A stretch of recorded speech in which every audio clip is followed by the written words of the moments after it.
Sebanyak 8 unit rumah semi permanen di lorong stasiun dan lorong pemancar Kelurahan Belawan, Kecamatan Medan Belawan, Kota Medan, Jumat pagi menjelang subuh ludes terbakar. Kencangnya angin dan material bangunan rumah yang terbuat dari kayu membuat api dengan cepat merambat ke seluruh bangunan rumah beserta isinya. Diduga kebakaran dipicu oleh korsleting listrik dari lantai 2 bangunan rumah milik Syahrudin saat seluruh masyarakat tertidur pada pukul 4 pagi. Beruntung saat api belum terlalu membesar, pemilik rumah terbangun dan meminta pertolongan tetangga. Hati-hati. Info yang kita dapatkan ada 8 rumah ya. Nah, untuk jumlah kakaknya masih kita hitung dan penyebab kebakaran juga masih diduga korsleting listrik. Jam berapa tadi kejadiannya, Pak? Sekitar jam 4 subuh. Jam 4 subuh ya. 8 unit mobil pemadam kebakaran dari Pemko Medan diturunkan untuk menjinakkan api, hingga api berhasil dipadamkan 3 jam kemudian.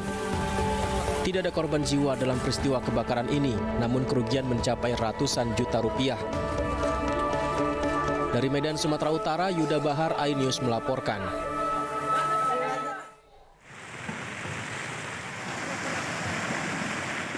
Sejumlah pekerja membongkar tabung gas LPG dari kapal pengangkut BBM di Pelabuhan Muara, Kecamatan Padang Barat, Kota Padang. Kapal pengangkut BBM suplai untuk kantor PLN ini akan dibawa ke Pelabuhan Mentawai, terbawa gelombang hingga hanyut sejauh 200 meter ke pinggir pantai Padang. Hujan deras dan gelombang tinggi membuat tali pengikat kapal terlepas. Beruntung kapal dan muatan masih bisa diselamatkan. Dari Padang mau ke Mentawai. Mau ke Mentawai. Ini jam berapa terdamparnya tadi, Pak? Jam 3 subuh tadi. 3 subuh tadi. Kondisinya seperti apa, Pak, tadi malam itu? Ya, apalah, air apa, deras. Badai itu? Ada ya. Ini muatan apa, Pak? BBM. Hujan deras membuat banyak kapal yang tak bisa berlayar dan harus dievakuasi. Karena arus deras dari batang air merimbas ke pelabuhan yang mengakibatkan hanyutnya 2 kapal tanker, yang satu berisi, yang satu masih kosong. Ditambah lagi 1 buah kapal kayu di belakang bersandar sekarang di belakang kantor dinas perikanan. Tingginya intensitas hujan yang mengguyur Kota Padang membuat pihak pelabuhan melarang aktivitas pelayaran sementara ini. Dari Padang, Sumatera Barat, Budi Sunandar, iNews melaporkan.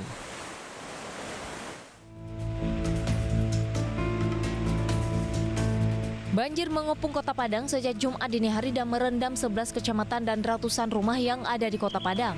Data sementara dari BPBD Kota Padang, sebanyak 400 unit rumah warga di 11 kecamatan di Kota Padang terkena dampak banjir dengan ketinggian hingga 1 meter. Sebanyak 80 kepala keluarga di daerah Tunggul Hitam, Kecamatan Koto Tangah, Kota Padang terpaksa dievakuasi petugas dengan menggunakan perahu karet ke tempat ketinggian karena terjebak banjir akibat meluapnya anas sungai yang berada di kawasan tersebut. Tim SAR gabungan dari BPBD, Damkar, TNI, dan Polri dikerahkan ke lokasi guna melakukan evakuasi warga yang terjebak banjir. 30 personil kami kerahkan dengan menggunakan 2 perahu karet dan puluhan warga berhasil kami evakuasi menuju tempat yang aman. Masyarakat ditempatkan di tempat terbuka yang ketinggian airnya, yang daerahnya tidak tergenang air. Tapi memang secara keseluruhan rendam banjir Kota Padang ya, dengan secara keseluruhan dengan kondisi debit air yang cukup deras dari semalam, ya memang hampir merata. Sementara itu, pemerintah Kota Padang juga menginstruksikan agar meliburkan sekolah untuk hari ini karena situasi dan kondisi Kota Padang yang tidak kondusif akibat genangan banjir di setiap titik. Dari Padang, Sumatera Barat, Budi Sunandar, iNews melaporkan. Banjir di Kota Padang serta banjir di Kabupaten Padang Pariaman serta Kabupaten Agam. Namun yang terdampak beratnya adalah di Kota Padang, yaitu ada 11 kecamatan yang terdampak dengan ketinggian debit air dari 40 cm sampai 1,5 meter. Dan tim Basarnas serta tim gabungan lainnya dari Polri, TNI, serta BPBD, Tagana, ini bergabung dalam mengevakuasi warga. Dan selanjutnya tim dari Basarnas kami turunkan 40 orang, dan jumlah alut juga kami turunkan sekitar 8 perahu karet. Demikian, Mbak. Baik, lalu bagaimana kondisi warga di sana yang terdampak banjir, Pak Abdul Malik? Apakah seluruhnya sudah dievakuasi? Saat ini dari pukul 2 pagi sampai pukul 15.00 kami sudah banyak mengevakuasi warga, yaitu para manula serta orang-orang sakit serta anak-anak ke tempat-tempat yang sudah ditentukan oleh pemerintah Kota Padang. Dan saat ini debit air mulai surut, namun belum drastis. Kita standby-kan masih anggota-anggota di sekitaran titik-titik yang rawan banjir. Dan saat ini di unsur-unsur gabungan SAR yang ada di Kota Padang masih di lokasi untuk monitor apabila ada permintaan warga kembali untuk dievakuasi. Baik, lalu adakah korban luka maupun korban jiwa yang timbul akibat banjir ini, Pak Abdul Malik? Ya, banjir ini di Kota Padang ini juga menimbulkan korban jiwa, tapi bukan karena banjir. Disebabkan karena ada longsoran di Bukit Gado-Gado, yaitu di Kecamatan Padang Selatan, dan ini memakan korban 2 orang meninggal dunia dan saat ini sudah dievakuasi dengan tim gabungan. Baik, jadi selain banjir ada juga bencana longsor di sana ya Pak Abdul Malik. Apakah kira-kira ada potensi terjadinya banjir maupun longsor susulan di sana? Apa imbauan yang bisa disampaikan kepada warga Padang, Sumatera Barat, Pak Abdul Malik? Ya, kami menghimbau kepada masyarakat yang di pinggir-pinggir tebing, pinggir di perbukitan serta di daerah-daerah yang memang dampak rawan longsor. Kami mengharapkan supaya bisa mengevakuasi secara mandiri ke rumah kerabat, rumah keluarga yang lebih aman. Dan untuk saat ini ada beberapa di kecamatan yang masih turun hujan, tapi namun tidak deras. Kemudian debit air juga belum drastis untuk turunnya. Jadi untuk tingkat rawan tentang banjir ini masih tinggi. Dan hal ini kami dari Basarnas dan tim gabungan SAR lainnya ini masih memonitor dan bergabung di titik-titik yang diperkirakan rawan tersebut. Kemudian terkait bantuan Pak Abdul Malik, apakah sudah cukup dan memadai baik bantuan untuk para korban maupun untuk proses evakuasi di sana atau masih ada sejumlah logistik yang belum tercukupi?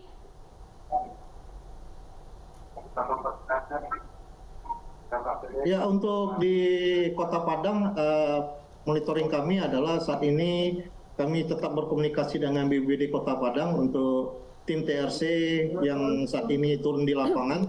Apabila ada membutuhkan kembali untuk dievakuasi, kami sudah berada di lokasi tersebut. Dan saat ini kami masih fokus di Kabupaten Agam yang saat ini satu korban yang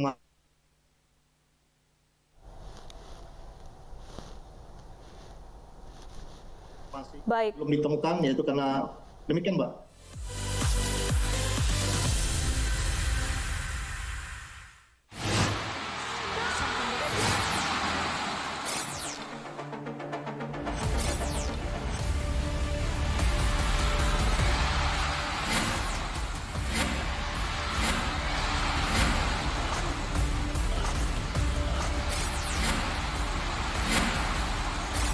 BWF Across Continental Tour 2023 live iNews, new home of badminton. Isi akhir pekanmu dengan nasihat kehidupan bersama ustadz-ustadz ternama. Jazauhu inda rabbih dan ala wahnin wa fisaluhu fi kalian benar-benar cinta kepada Allah, ikuti syarat manfaat dan inspirasi. Wajadilhum billati hiya ahsan. Insya Allah dakwah akan tercapai. Allah tuh laknat orang-orang laki-laki yang nyerupai perempuan, apalagi pindah kelamin. Cahaya Hati Indonesia, Sabtu dan Minggu pukul 12 siang di iNews.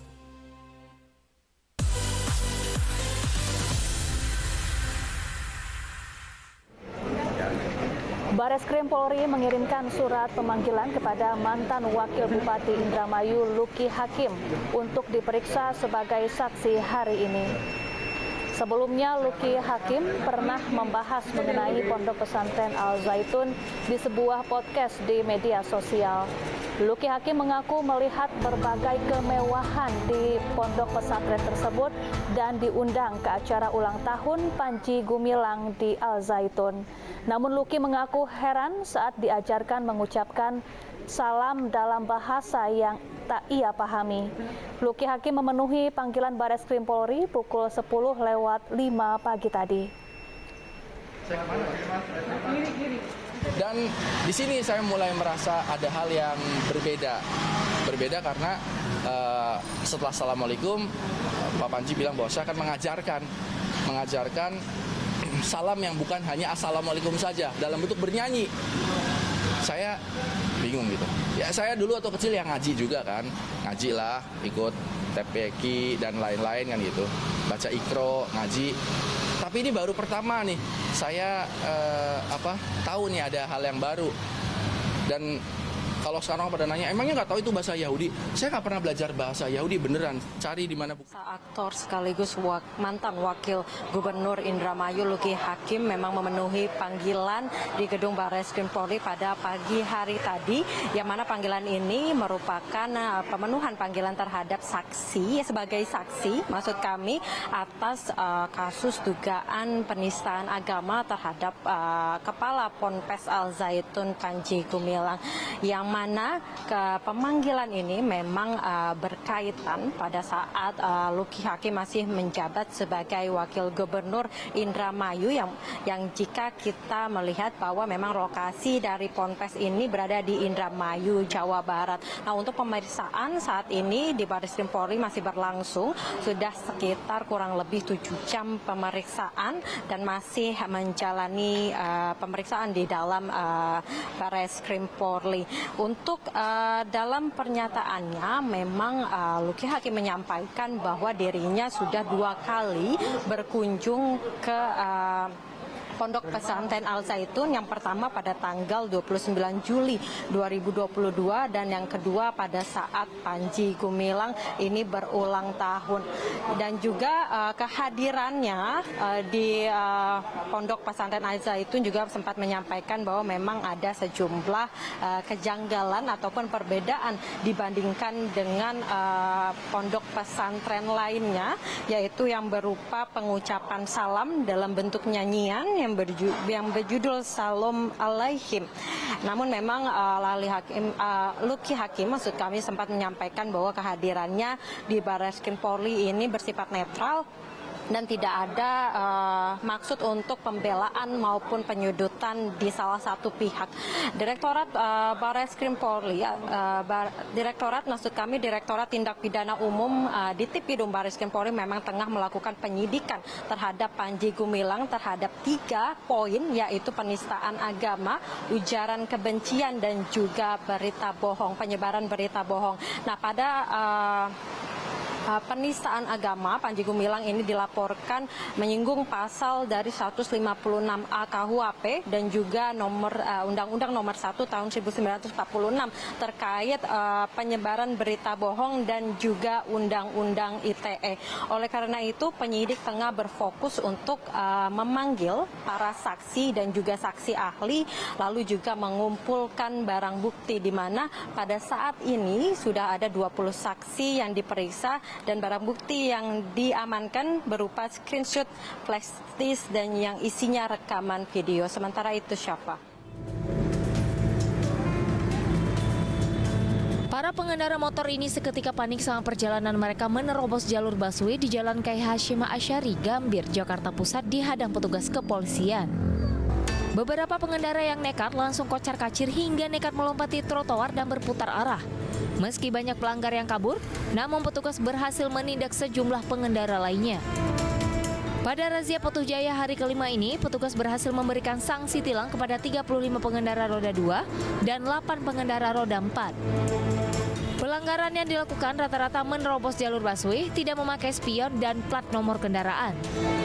Diutamakan roda 2 dan 2 tidak dilengkapi plat nomor kendaraan bermotor, sehingga memberatkan beliau. Tapi kita yang melanggar ini tidak semuanya harus kita tindak. Tetap ada sosialisasi, ada pengarahan, ada ini. Tapi ya kalau masih bisa kita arahkan balik supaya jangan diulang untuk pelanggaran di besok harinya. Rencananya, razia serupa akan terus dilakukan petugas hingga 23 Juli 2023 mendatang demi meningkatkan kepatuhan masyarakat saat berkendara di titik-titik yang rawan akan terjadinya pelanggaran. Dari Jakarta Pusat, Raniston Sanjaya, iNews melaporkan.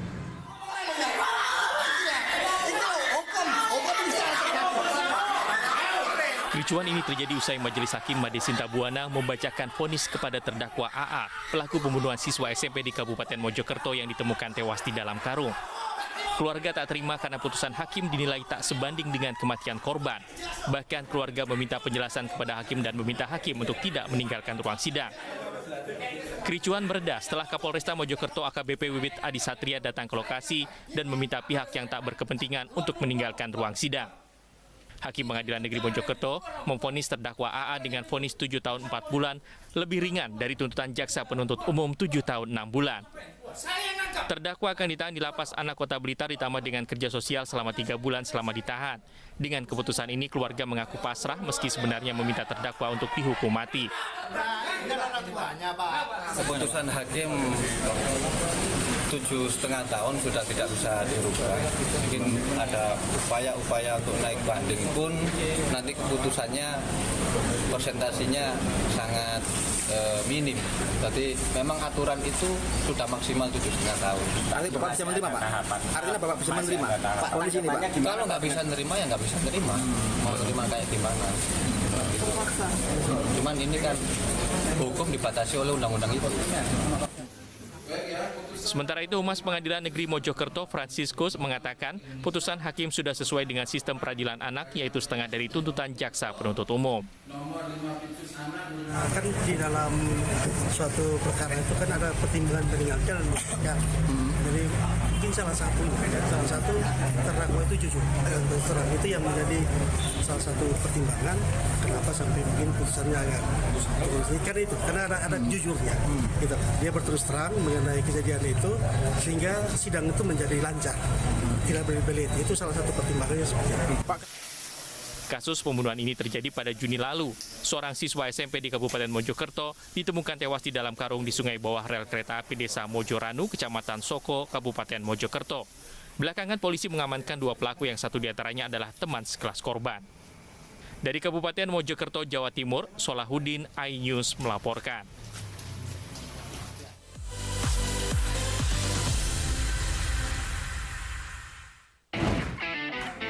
Kita nih beda, kita nongkrongnya di restoran yang sudah berjualan setengah abad. Penasaran? Rasanya unik dan nyes. Kita uek-uek ame daun-daunnya, daging ikannya. Kelaparan bikin kamu makin lapar. Senin sampai Jumat pukul 8 pagi hanya di iNews. Morning Update, ada apa di hari ini? Menemani pagi Anda dengan informasi yang menarik. Pulau Raima terkenal dengan bentuk puncaknya yang menyerupai meja. Timun laut biasa disebut dengan tripan. Bersama bintang tamu yang inspiratif. Ini di atas lutut kiri, inhale angkat tangannya ke atas. Morning Update, Senin sampai Jumat pukul 7 pagi di iNews.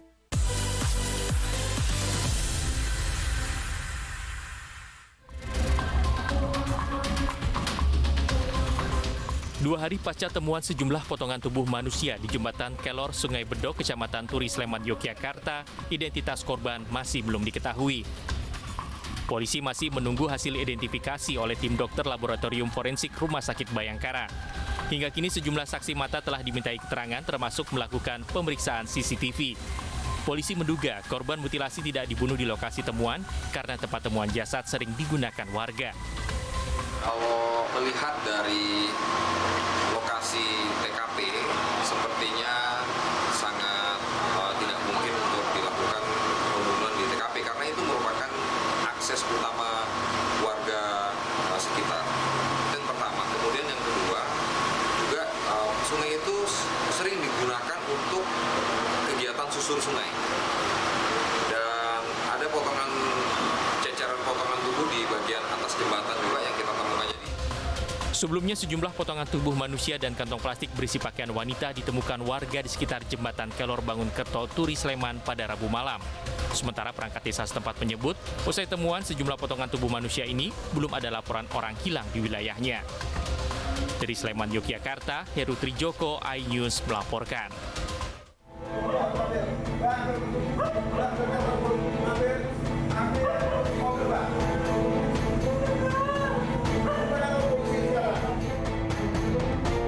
Inilah video amatir yang terekam saat Budianto Jauhari menganiaya istri di rumahnya di perumahan Serpong Park, Tangerang Selatan, Banten. Sang istri bernama Tiara Maharani pun terlihat hanya bisa pasrah dan tak berdaya akan aksi bejat yang dilakukan suaminya meski belum diketahui motif penganiayaan. Namun akibat kejadian ini, Tiara menderita luka pada bagian wajah, tangan, dan kaki hingga harus dilarikan ke rumah sakit.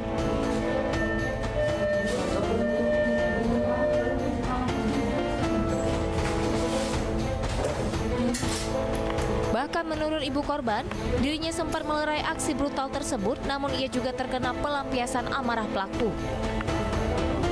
Posisi waktu itu udah pokoknya hancur dah anak saya. Saya mau mohon gitu ya, udah maunya gimana gitu.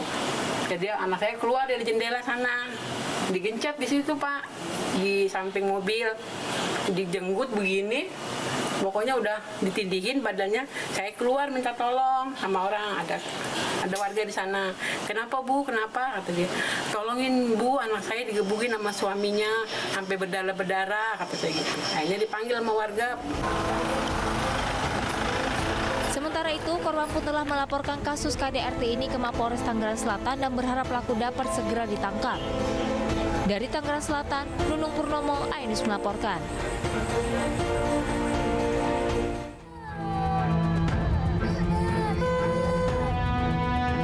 Inilah video yang viral di media sosial saat seorang atlet bela diri mixed martial arts profesional, Rudy Agustian, terlibat berduel dengan pengendara lain di Jalan Greenwich, Pagedangan, Tangerang, Banten.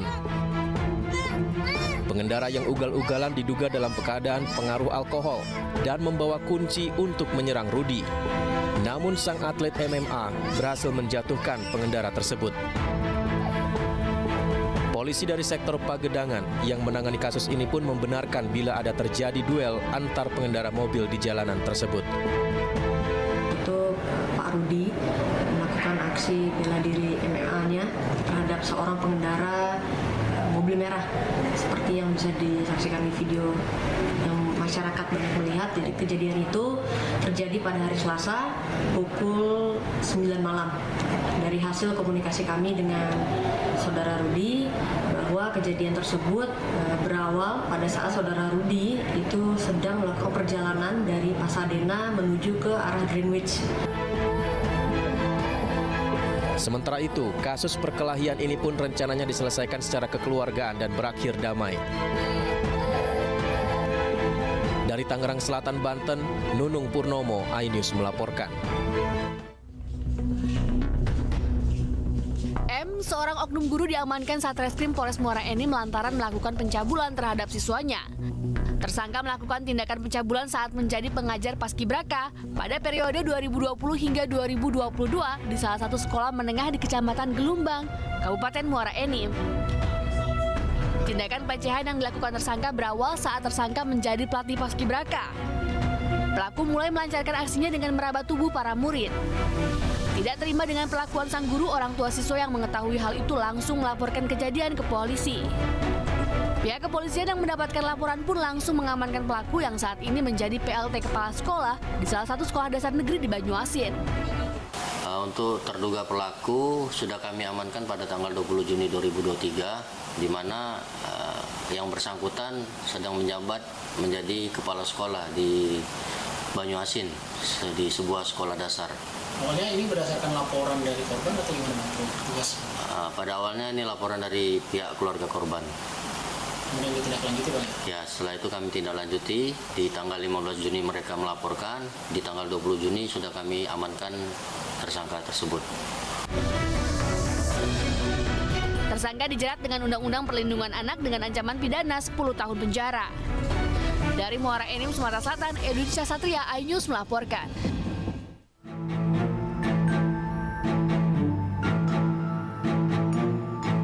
Memasuki hari ketiga uji coba LRT Jabodebek, penumpang hanya membayar Rp1 saja. Masyarakat dapat menggunakan layanan LRT Jabodebek secara komersil mulai tanggal 26 Juli 2023 mendatang. Uji coba LRT dengan para stakeholder di Stasiun Jatimulya, Bekasi, Jawa Barat pun dimulai hari ini. LRT juga dilengkapi sistem Communication Based Train Control, artinya LRT dapat dikendalikan tanpa masinis dan termasuk kereta tercanggih di Indonesia. Di mana dapat kami sampaikan juga bahwa ini juga sudah mengusung dari adanya kategori Grade of Automation Level 3, di mana ini juga menjadi kereta yang paling canggih di Indonesia. Sementara itu dari segi fasilitas ini sebenarnya tidak jauh berbeda antara LRT dengan fasilitas dari moda transportasi berbasis rel lainnya, di mana untuk moda transportasi dari LRT ini mampu menampung sebanyak 1.308 penumpang dengan 174 penumpang duduk, dan sisanya ini dapat berdiri dengan berpegangan pada hand grip yang sudah disediakan oleh pihak LRT. Masyarakat dapat menggunakan layanan LRT dengan mengisi link pendaftaran dari situs resmi LRT dan telah tersedia di 3 stasiun berbeda, yaitu Stasiun Jatimulya, Stasiun Cibubur, dan Stasiun Duku Atas Jakarta. Dari Bekasi, Jawa Barat, Salam Rahman, Abdul Rosyid, Ainus melaporkan. Dari hasil pemeriksaan Magdir Ismail kemarin, pihak yang memberikan uang tersebut merupakan seseorang berinisial S. Magdir Ismail dan stafnya Handika Honggo Wongso tidak mengetahui siapa sosok berinisial S tersebut saat diperiksa kemarin. Kejagung pun bergerak cepat dengan menggeledah kantor hukum Magdir di kawasan Menteng, tempat uang tersebut diberikan. Kejaksaan Agung akan menelusuri asal-usul uang senilai 27 miliar rupiah itu dan akan menentukan ada tidaknya unsur pidana dari pemberian uang tersebut. Kejaksaan Agung juga tidak dapat memastikan bahwa pengembalian uang tersebut bisa meringankan hukuman Irawan Hermawan. Sampai saat ini kami masih mendalami ya hasil pemeriksaan dan hasil pengecekan lapangan kami. Saat ini tim kami masih mengevaluasi dan berusaha untuk mengembangkan dengan data-data yang ada yang sudah dikumpulkan. Kami akan menentukan langkah-langkah berikutnya. Kalau dari hasil penggeledahan kemarin, Pak? Ya, ditemukan mungkin dari kalau hasil penggeledahan kan kami tentu saja belum bisa menyampaikan ya. Tapi yang jelas apapun yang kami temukan di lapangan pasti akan kami cocokkan dengan hasil pemeriksaan saudara Magdir dan Handika untuk kita upayakan untuk kita kembangkan. Seperti yang saya sampaikan kemarin, sampai saat ini kami belum bisa memandang uang tersebut sebagai pengembalian. Ya, kami baru mendudukkan uang itu sebagai uang yang diserahkan. Statusnya apa? Apakah untuk pengembalian kerugian negara atau kalau ada kaitannya dengan kejahatannya atau uang hasil kejahatan itu barang sitaan.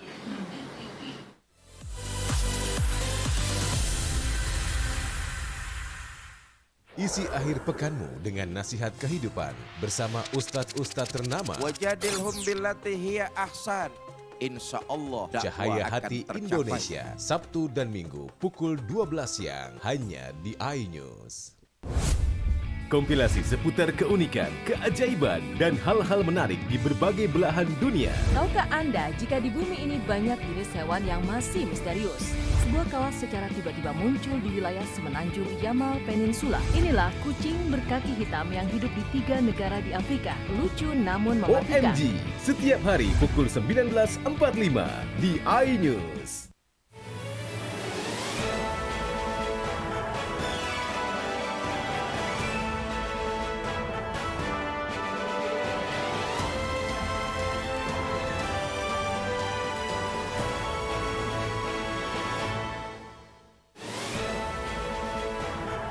Pekerja meninggal depresi dipecat perusahaan.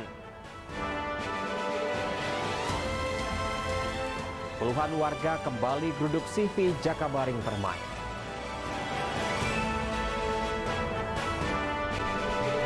Gita Rizka sukses jual 400 tas etnik.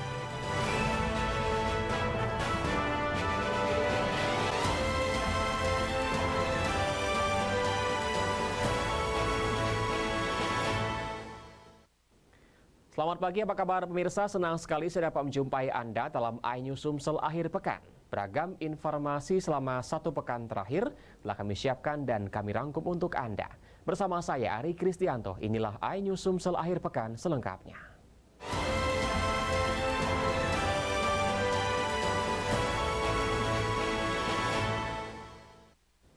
Kita awali informasi pada pekan ini pemirsa. Suraidi, 43 tahun warga desa Sungai Rengit, Kecamatan Talang Kelapa, Kabupaten Banyuasin, meninggal dunia karena depresi berat. Mantan karyawan PT Swadaya Indo Palma ini dipecat karena diduga terlibat markup spare part alat berat perusahaan tersebut. Dari rekaman video amatir ini, terlihat detik-detik saat Suraidi meninggal dunia di rumahnya di Desa Sungai Rengit, Kabupaten Banyuasin. Meski berusaha dibantu keluarga, akhirnya Suraidi meninggal dunia.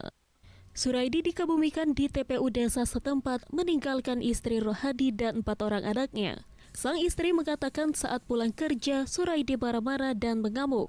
Diduga depresi akibat dipecat dari perusahaan tempatnya bekerja hingga akhirnya meninggal dunia. Yo, istilahnya pulang dari PT itu dia tuh balik dari itu langsung masuk ke rumah, minum, lanjut itu ngumpas ke cangkir ngamuk. Bisa kami nih bapak beranak nyabarkan dia itu. Nah dari situlah lanjut dia kuman PHK itulah. Yo banyaklah dia itu ceritanya tuh. Sementara itu, pihak perusahaan mengakui telah memutus hubungan kerja kepada Suraidi beserta 2 temannya, Heriadi dan Erlan, karena menaikkan harga barang atau markup harga spare part kendaraan yang rusak milik perusahaan.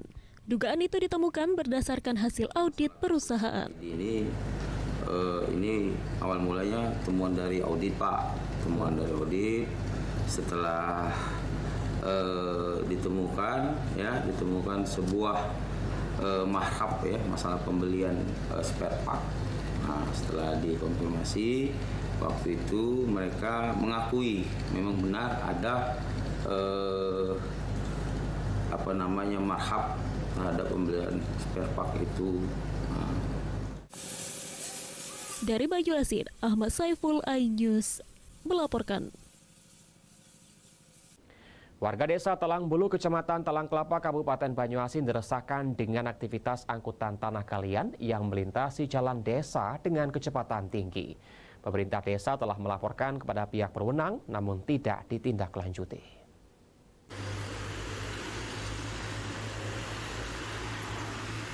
Seperti inilah aktivitas kendaraan angkutan galian tanah yang melintasi di Jalan Desa Talang Bulu, Kecamatan Talang Kelapa, Kabupaten Banyuasin. Kendaraan besar dengan muatan tanah tersebut melintas dengan kecepatan tinggi dan konvoi. Kondisi jalan yang sempit serta di pemukiman padat penduduk berdampak kerap terjadinya kecelakaan lalu lintas sehingga menimbulkan keresahan warga. Setidaknya sudah tercatat 3 orang warga desa setempat yang menjadi korban akibat ulah kendaraan yang melintasi pemukiman masyarakat dengan kecepatan tinggi. Salah satunya laka lantas akibat angkutan galian yang dialami warga berinisial SU, warga Dusun 3 Desa Talang Bulu. Dirinya mengaku kendaraan dengan muatan tanah tersebut mempersempit jalan sehingga ia menjadi korban kecelakaan lalu lintas. Oke, warga nih seperti apa Pak dengan aktivitas lalu lintas ini Pak? Ya harapan kita tuh ya mobil tuh boleh lewat tapi jangan sekendak dia dewek. Ya kan kita kan juga punya hak di jalan, ya jangan sampai merugikan kita lah itu. Apa terutama apa kecepatan atau seperti apa ya, yang terutama itu ya kalau dilewat itu jangan kecepatannya jangan dikurangi lah itu. Jangan sampai ngebut-ngebut itu kan. Kepadatan agak dijarain. Uang warga kan banyak. Terutama kan anak sekolah banyak. Ya. Maka desa sudah mengambil langkah-langkah terhadap terjadinya aktivitas kendaraan dump truck yang melalui jalan ini, ya, yang begitu banyak, begitu padat, menimbulkan keresahan, bahkan sudah berdampak terhadap korban masyarakat Desa Talang Bulu. Pernah kejadian beberapa bulan yang lalu patah kaki, kejatuhan tanah dari dump truck. Kami sudah melakukan langkah-langkah yang sudah kami sampaikan, baik itu secara persuasif, secara administrasi, kami sudah bersurat, kami buat peringatan, himbauan, ternyata semua tidak diindahkan. Warga berharap ada tindakan tegas dari instansi terkait untuk menindaklanjuti persoalan tersebut sehingga tidak ada lagi korban kecelakaan lalu lintas yang diakibatkan angkutan tanah galian tersebut. Dari Banyuasin, Muhammad Riza Palepi, iNews melaporkan. Ramai-ramai pedagang Pasar Kuto Palembang menyuarakan penolakan tegas rencana revitalisasi Pasar Kuto sebagai bentuk penolakan. Pedagang Aliansi Pedagang Pasar melakukan unjuk rasa di kantor KPK dan Kejagung di Jakarta.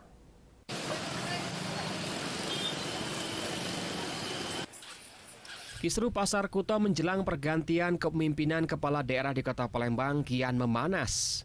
Pedagang menyuarakan penolakan revitalisasi Pasar Kuto yang dikelola oleh pihak ketiga yang dikhawatirkan berujung mengubah fungsi pasar hingga merelokasi para pedagang ke tempat lain.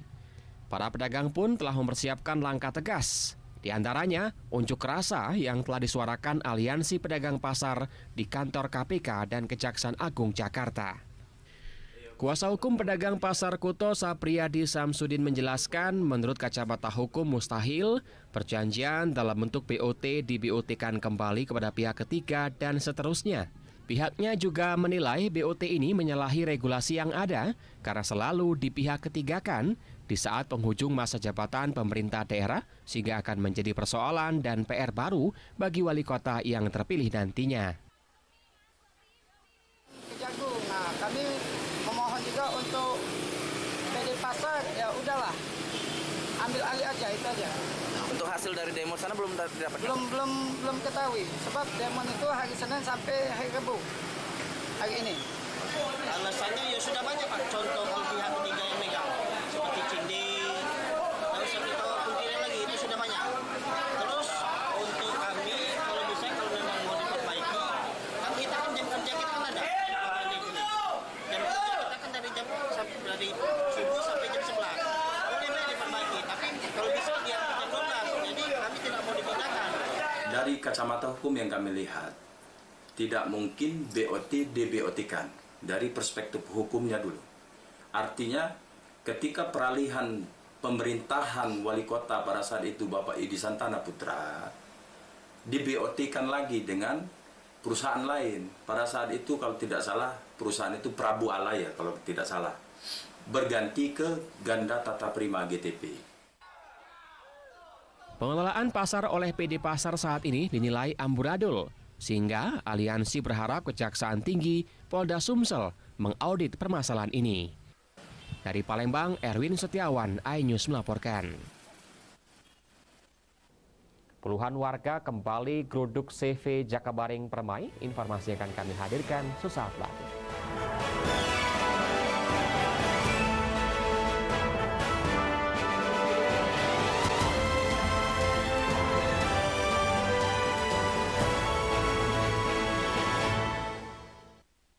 Eksklusif untuk Anda. Investigasi eksklusif. Masuk ke rekening Yosua. Sebesar 99 triliun rupiah. Peristiwa aktual dan faktual. 4 orang yang meninggal. Ini berbeda-beda. Urutan penyebabnya apa? Mengupas isu-isu terhangat. Eliezer sehat selalu ya. Baru saja saudara Richard Eliezer naiki mobil tahanan saya akan masuk ke tender sana. Menelisik lebih dalam. Membuka tabir misteri. Coba masuk dengan meminta izin dari pihak Polda Metro Jaya. Aromanya masih kencang ya. Ini rambut saya boleh pegang? Semua tanya akan dijawab tuntas dan berkelas. Itu belum kita menunggu hasil penyelidikan polisi ya, tapi tentu kita bisa memperkirakan antara mereka dengan yang dipahami oleh kita. Artinya akan perkirakan ini lebih dari puluhan, bahkan ribu. The Prime Show with Aiman, setiap Rabu pukul 9 malam, hanya di iNews.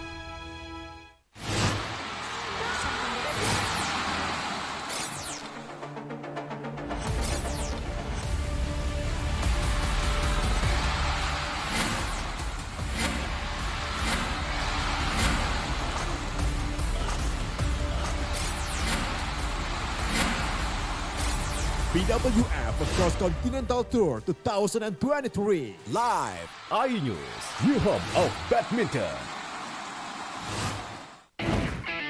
Halo kita nih beda. Kita nongkrongnya di restoran yang sudah berjualan setengah abad. Penasaran? Penasaran? Rasanya unik dan haknyes. Kita uek-uek ame daun-daunnya, daging ikannya. Kelaparan bikin kamu makin lapar. Senin sampai Jumat pukul 8 pagi hanya di iNews. Morning Update, ada apa di hari ini?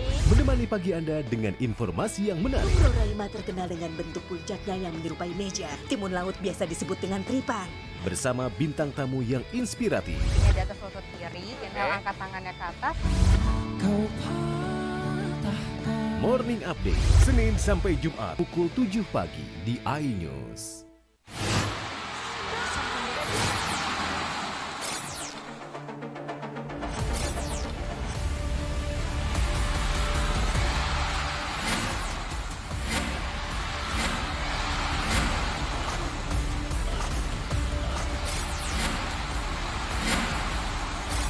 BWF Cross Continental Tour 2023 live iNews, new home of badminton.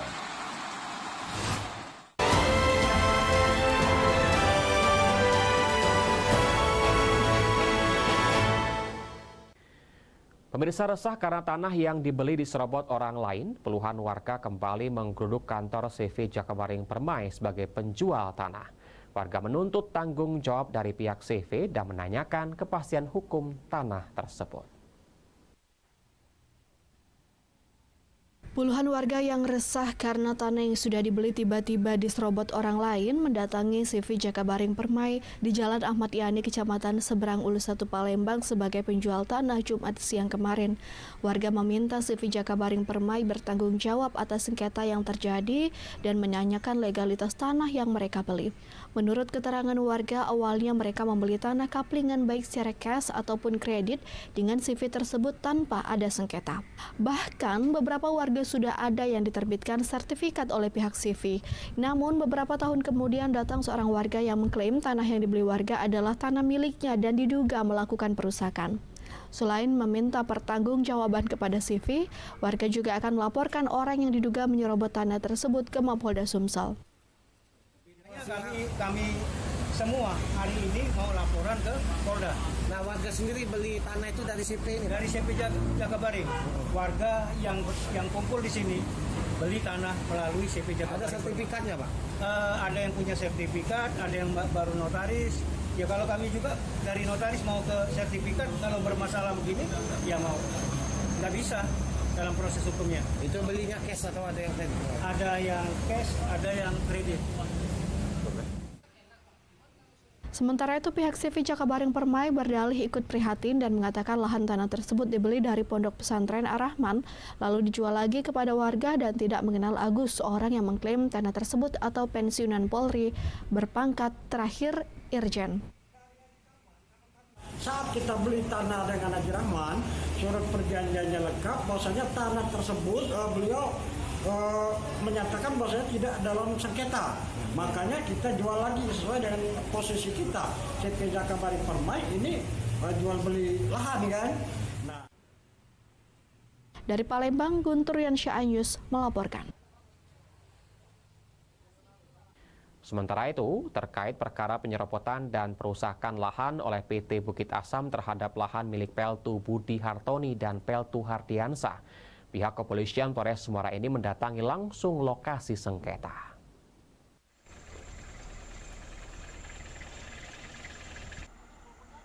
Polres Muara Enim melakukan pengecekan ulang lokasi perkara dan laporan dugaan penyerobotan dan perusakan lahan oleh PT Bukit Asam terhadap lahan milik warga, yakni lahan milik Peltu Budi Hartoni dan Peltu Hardiansyah di tepi Sungai Air Abang dan Air Petai, Desa Tanjung Raja, Kecamatan Muara Enim, Kabupaten Muara Enim.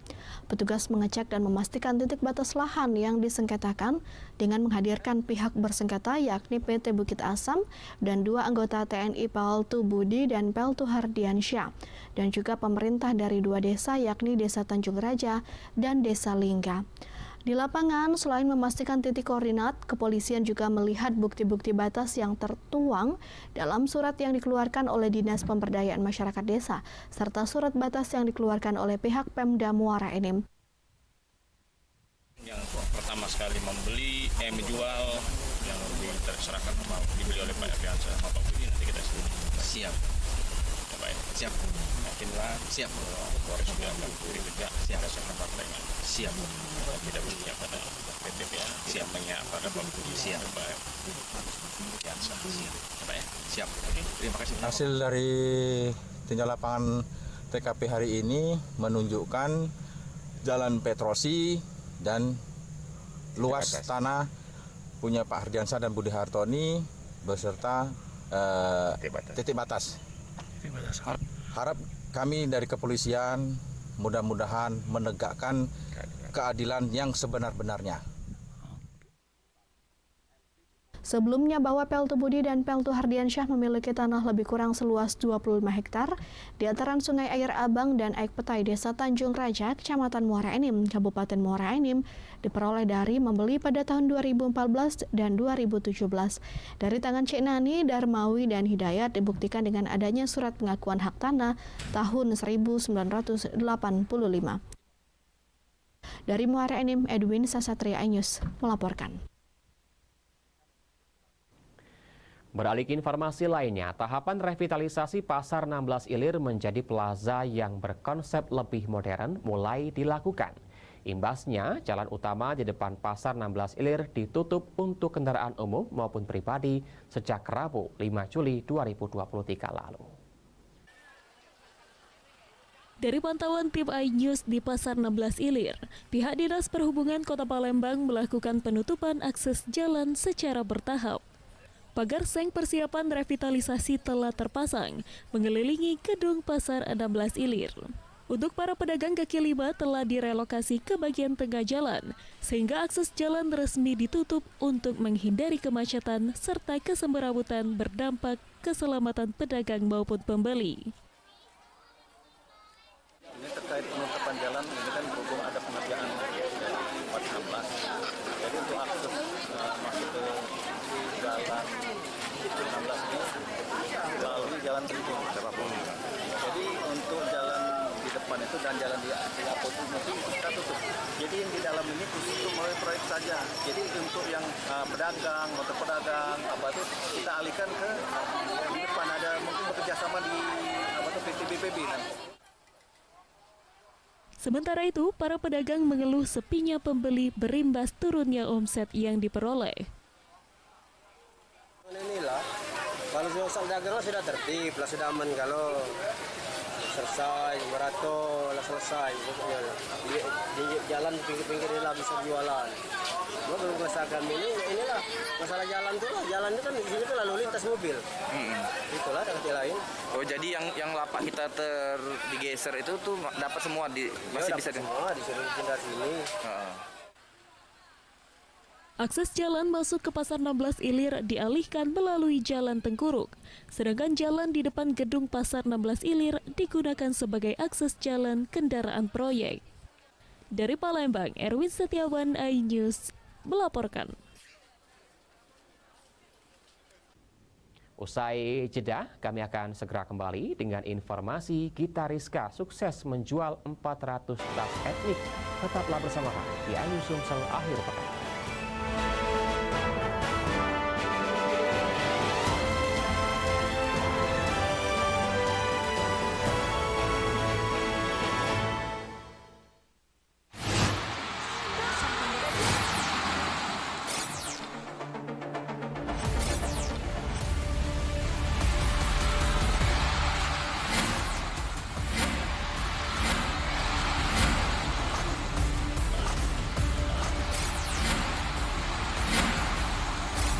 BWF Cross Continental Tour 2023 live iNews, your home of badminton. Isi akhir pekanmu dengan nasihat kehidupan bersama ustadz-ustadz ternama. Jazauhu inda rabbihim ala wahnin wa fisaluhu fi kalian benar-benar cinta kepada Allah, ikuti syarat manfaat dan inspirasi. Wajadilhum billati hiya ahsan. insya Allah dakwah akan tercapai. Allah tuh laknat orang-orang laki-laki yang nyerupai perempuan, apalagi pindah kelamin. Cahaya Hati Indonesia, Sabtu dan Minggu pukul 12 siang di iNews. Kalau kita nih beda, kita nongkrongnya di restoran yang sudah berjualan lotongoh abad. Penasaran? Penasaran? Rasanya unik dan haknyes. Kita uek-uek ame daun-daunnya, daging ikannya. Kelaparan bikin kamu makin lapar. Senin sampai Jumat pukul 8 pagi hanya di iNews. Kompilasi seputar keunikan, keajaiban, dan hal-hal menarik di berbagai belahan dunia. Tahukah Anda jika di bumi ini banyak jenis hewan yang masih misterius? Sebuah kawas secara tiba-tiba muncul di wilayah semenanjung Yamal Peninsula. Inilah kucing berkaki hitam yang hidup di 3 negara di Afrika. Lucu namun mematikan. OMG, setiap hari pukul 19.45 di iNews. Eksklusif untuk Anda. Investigasi eksklusif Masuk ke rekening Yosua sebesar 99 triliun rupiah. mengupas isu-isu terhangat. Eliezer, sehat selalu. Ya. Naiki mobil tahanan, saya akan masuk ke tender sana. Muatannya akan dijawab tuntas dan berkelas. Dengan meminta izin dari pihak Polda Metro Jaya, aromanya masih kencang ya. Ini rambut saya boleh pegang, Bu? The Prime Show with Aiman, setiap Rabu pukul 9 malam.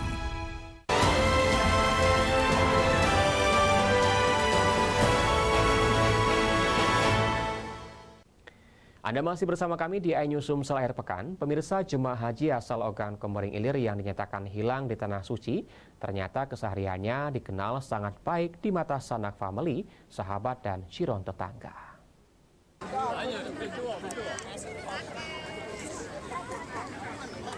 Jemaah haji asal Desa Sukadharma, Kecamatan Jejawi, Kabupaten Oki bernama Idun, yang dinyatakan hilang di Tanah Suci dikenal begitu baik kepada sanak famili dan jiron atau tetangga. Sebelum berangkat menunaikan haji, kakek Idun yang telah berusia lanjut 85 tahun ini sangat rajin pergi ke masjid untuk beribadah. Meski pekerjaannya sebagai petani, tetapi masih menyempatkan diri untuk berkumpul bersama tetangga di kala waktu senggang. Selain bertani, kakek Idun juga memelihara itik untuk memenuhi kebutuhan hidupnya. Tetangga kakek Idun mengakui kakek Idun orangnya dikenal sangat ramah, pengayom, bahkan menjadi panutan di masyarakat termasuk tokoh masyarakat. Kabar hilangnya kakek Idun juga menggemparkan masyarakat desa karena tidak menyangka kakek Idun akan hilang di Tanah Suci. Saat ini pemerintah desa juga sudah berkoordinasi dengan Kemenak Sumsel untuk mencari solusi hilangnya kakek Idun.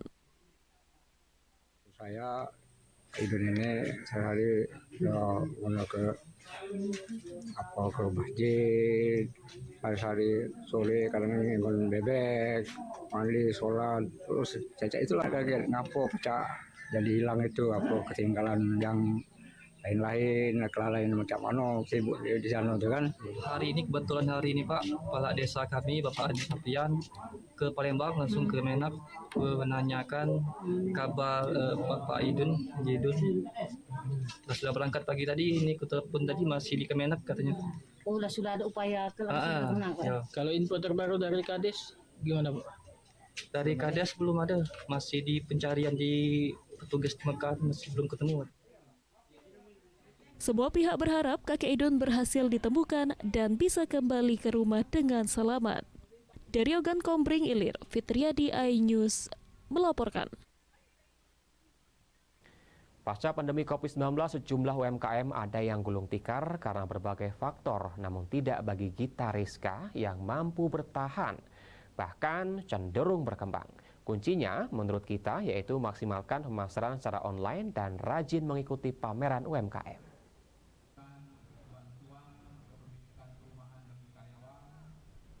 YKKP Expo yang berlangsung selama 3 hari benar-benar dimanfaatkan sejumlah UMKM di Bumi Sriwijaya untuk meraup cuan. Salah satunya tenan yang ditempati oleh Gita Rizka yang menjual tas etnik, kain khas Sumatera Selatan, antara lain tas jumputan dan tas songket. Kecintaannya pada kain khas Palembang ini menjadikan ide untuk mengaplikasikan dalam bentuk lain, yakni tas dan turunannya. Menurutnya, tas etnik yang digemari masyarakat terbukti dalam sebulan ia mampu menjual 400 sepatu dengan harga mulai Rp100.000 hingga Rp600.000. Penjualannya pun sudah sampai di Bali. Menurut kita, kunci ia masih bertahan karena ia maksimal menggunakan internet dan media sosial mumpuni. Selain itu, ia rajin ikuti pameran-pameran di berbagai tempat hingga keluar kota Palembang. Ketua penyelenggara YKKP Expo, Khairul Anwar menjelaskan jika komitmen PT Pusri untuk membina para UMKM dimulai dari permodalan hingga kepercayaan serta pelatihan. Kami selain di online, itu sekitar 80% di online, kita juga ada di Dekranasda Provinsi Sumatera Selatan dan juga di bazar-bazar. Itu ke luar Palembang juga atau Iya, luar Palembang di online. Paling jauh kemana? Paling jauh ada sampai Bali, sampai Kalimantan ada. Per bulan laku berapa Bu ya? Laku pieces sekitar mulai dari 30 pieces sampai 400. Kalau kita lihat produksinya itu kan karena mitra binaan Pusri ya, saya lihat itu memang setelah dibina oleh Pusri, kita lihat kualitasnya cukup bagus. Memang sisi kualitas sudah oke, tinggal kita dari Pusri dan dari KKP nanti bisa bantu dari sisi pemasaran. Karena tidak hanya cukup dari sisi kualitas saja dan kemampuan memproduksi, tapi kemampuan untuk memasarkan juga itu harus kita dukung. Selain permodalan pastinya, permodalan juga kita bantu dari Pusri dan dari YKKP. YKKP Expo berlangsung di halaman PT Pusri selama 3 hari ke depan. Dari Palembang, Bambang Irawan, iNews melaporkan. Pemirsa, informasi tadi sekaligus mengakhiri jumpa kita pada pekan hari ini. Saya Ari Kristianto mewakili teman-teman yang bertugas mengucapkan terima kasih atas kebersamaan Anda. Sampai jumpa pekan depan.